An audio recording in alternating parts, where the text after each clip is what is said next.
Welcome, you have reached review time with Imperial, and today's review would be BMF Season 3, Episode 5.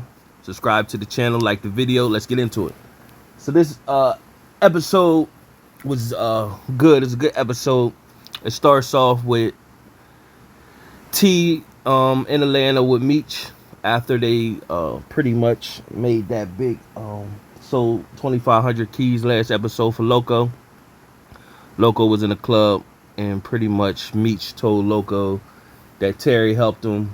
Loco was standoffish at first, but then he stood up and shook Terry's hand, and so that kind of made peace with Meech at that. Peace with Terry with Loco. So at that time, Terry and Meech was talking, and Stacks pulled up, and pretty much Stacks welcomed T to the A. At that moment, they seen Remy Ransom in the club. Meech ran over, swung on him, fight broke out. So when the fight broke out,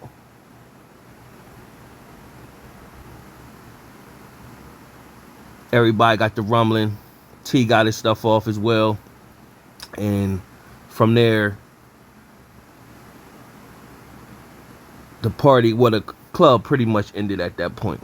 And at that time, after everybody was leaving, one of the guys from Detroit pulled up to Meech, pretty much telling Meech, you know how to welcome people in and have a good party. And so when that happened, they seen Terry and Meech seen a boxer. I don't know who this boxer's supposed to be, but he pretty much, the boxer had a Rolls Royce, and so the Rolls Royce was decked out, and this is where they already had we seen, I think this is season 3, so probably like season 1 or early episodes, season 2, we seen that they had like compartments inside of their cars to hide from the cops and everything like that. But when they went and looked into the Rolls Royce had some extra soundproof compartments that was shaped like a safe. And so that's where the ideals is going to get for them to soup their cars up. And Meech and Terry asked the boxer, I don't know who the boxer is supposed to be, but asking the boxer who where he get it done at. He said in Miami. So right while they was talking to him, some guns was fired, and their guy from Detroit was killed. So right then and there, they know that Terry found out that Meech is in the middle of a war in here in Atlanta. So the episode is pretty much gearing up for war with Remy Ransom. Meanwhile, Terry was asking Meech, like, pretty much like, hey, you know, what's up with Stacks? You know, we ain't seen him. And then Meech was like, man, he cool. But Terry didn't know Meech is, you know, he's smart. He already had Stacks being tailed. And he had him being tailed, found out that he's messing with Glock with the MKs. Meanwhile, back in Detroit, Henri is like the worst antagonist. Like her character, I don't like Henrietta's character. It's just totally unbelievable and totally over the top. So Bryant got out of jail. Detective Bryant got out of jail, and Henry's goons were there to pick him up. He gets in the car with him. He already sensing that they got something slick going on. So he took his seatbelt off and put the cigarette lighter on, and when it popped up, they already started to try to choke him out and then stab him. He was fighting his way out and burned one of them with the car cigarette lighter, and when that took place, he bailed out the car.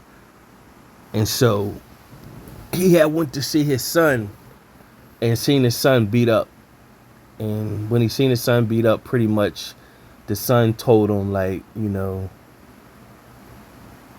that the people that was supposed to be taking care of him they pretty much are now the ones that's beating him up. And then after they beat him up, they pretty much assaulted him at night. So that was terrible to hear. And Bryant took that hard, of course. And when he took that hard, it just make, I mean, times was different back then, but it just seems like why he couldn't do something, bring that to somebody attention of, and with the authorities to get his son protected. I don't know, understand that part of it. Maybe they'll speak to that. Times was different then, but you know, with him being in the law, or maybe he's suspended, I think, right now, but you know, it just didn't make sense. Meanwhile, you got Detective Hugh and Detective Colby. They're bonding together.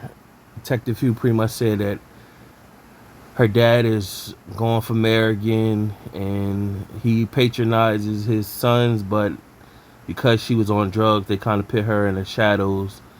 And now that she's doing good as a detective, he want to promote her. So the dad kept calling her, but she never would answer his calls. So Detective Hugh pretty much said, "Let's, you know, let me, something I gotta tell you, but I can't tell you in here."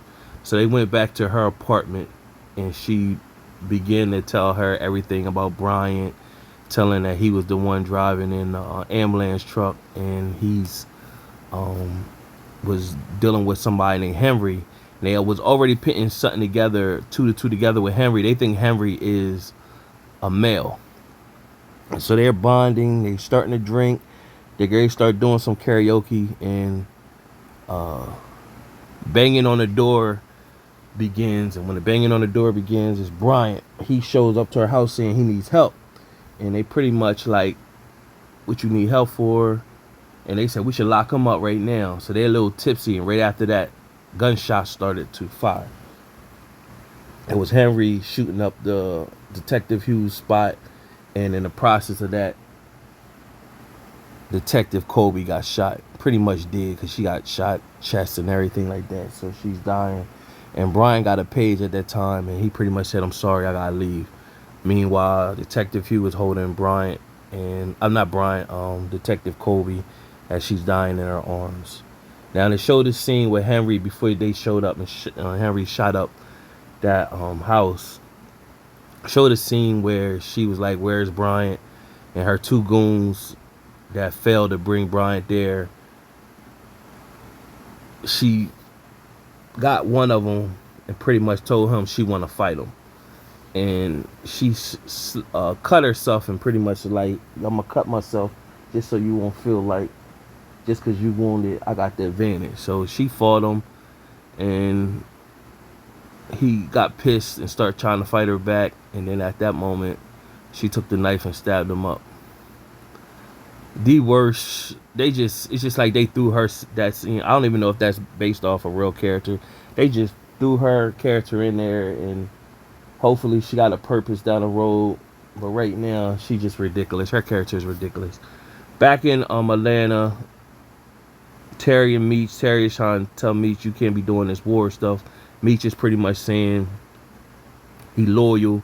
This is his family now, and even though this is really not much of his war, it's other people's war. The people that killed Ty Washington, is, you know, he's pretty much taking lead in a sense. Like everybody's starting to flock to him. He can't bail on nobody, and he's loyal.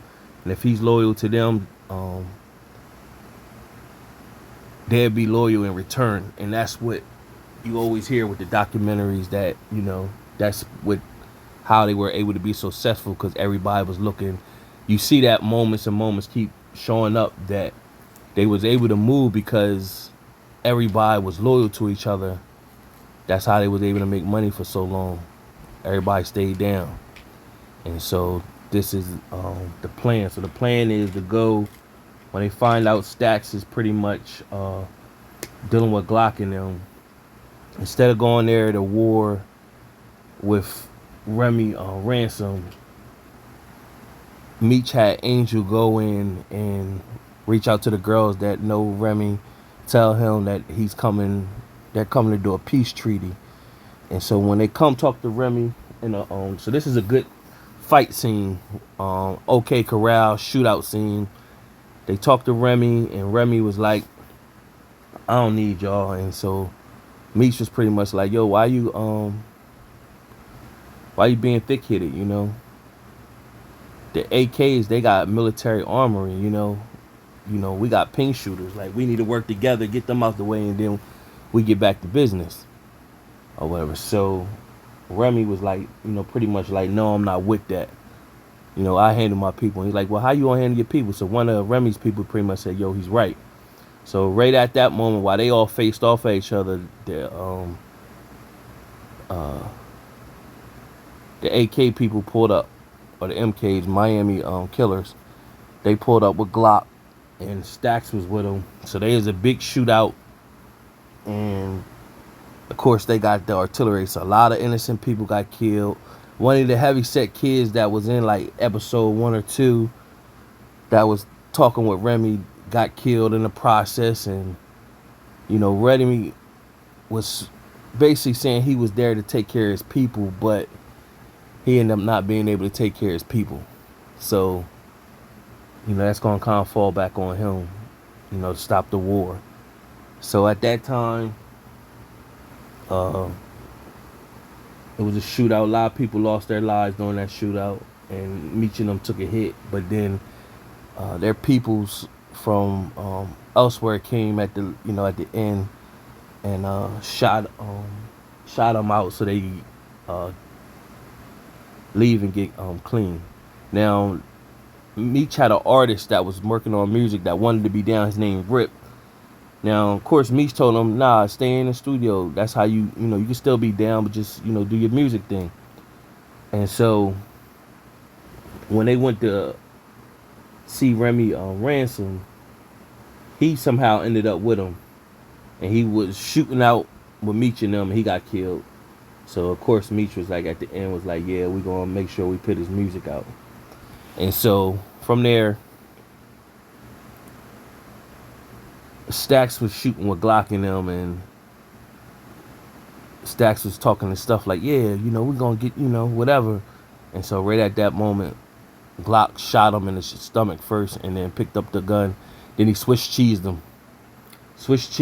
Stacks is out of here, aka 2 Chainz. His character's done. So it's just a matter of time. So he got killed by Glock and the MKs. After that, back in Detroit, Charles made a song for Lucille, and somebody seen him talking to one of the people at church, and it was Lucille's cousin. She pretty much told Lucille, listen, I seen Charles with another woman, but she didn't know that he was making a song with the church. And so he made a song. Lucille had a baseball bat waiting for him to come home, and was Gary going on him. He was like, no, they got it all wrong. I was making a song for you. And so he put the song in a tape player and started playing his guitar, and it warmed her up, and pretty much that made her want to be intimate with him again. But it was a moment towards the end of the episode where she looked at the doctor's card, and she started feeling emotionally attached to the card, like she wanted to fondle herself. So Charles came in. Right when he came in, she just picked the card up, and Charles wanted to get busy again. She's like, all right, we're gonna do it one time, then you gotta leave. And then he was all excited, but you could tell the damage is already done at this point, and it's just a matter of time before they go through with the divorce. Back in Detroit, Meech and them lost the battle, but they ain't lose the war. Terry was telling them pretty much he need to pack up and come back to Detroit. Meech was pretty much like, nah, we can't do it. And I was already making mention that they need to make moves out on St. Louis, but that's on pause break right now. But right now, Meech was like, I can't leave my family. This is my family out here in Atlanta. Told Terry, you need to go handle your family, take care of your family in Detroit. And, pretty much we're going to be bros, but bros from a distance.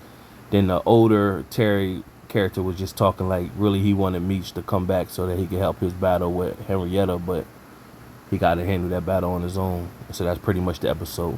Another decent episode. That fight scene with the guns, that was a scene, something reminded of the 90s hood gangster movies like Menace to Society, New Jack City, Boys in the Hood, them type movies, you know, fight scenes, colors and all that.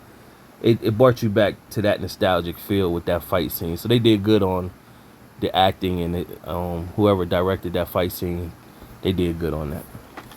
Subscribe to the channel, like the video. Till next time.